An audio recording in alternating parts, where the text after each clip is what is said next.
நாங்கள் என்ன கேட்கின்றோம் என்றால், ஜனாதிபதி அவர்களே, மக்களின் பாதுகாப்புக்கு இராணுவம். எனவே மக்கள் வாழும் பகுதிகளை விடுவித்து அதில் எங்களை குடியேற்றி அதில் எங்களையும் பாதுகாத்து உங்களையும் பாதுகாப்பாக இருப்பது தான் இந்த நாட்டுக்கு நல்லது.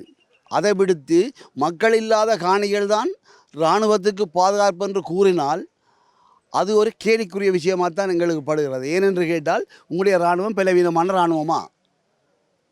நாங்கள் மீண்டும் கேட்கிறோம், எங்களுடைய வலிகள் வாடகை வீடுகளில் இருக்கின்றோம், பொருளாதார கஷ்டத்தில் இருக்கிறோம், வாடகை பணம் கூட கட்டுறதுக்கு கஷ்டமாக இருக்கிறது, எமது பிள்ளைகளை படிப்புக்கு கஷ்டமாக இருக்கிறது. ஏனென்று கேட்டால், நாங்கள் கடத்தொழில் செய்பவர்கள், கடத்தொழிலில் தான் எங்களை மூலதனமாக வாழ்பவர்கள். நாங்கள் கடத்தொழில் நிலத்தை விட்டு வேறு இடத்தில் போனால் கடலில் உள்ள மீனை தரையில் போட்ட மாதிரி தான் எங்களுடைய நிலை.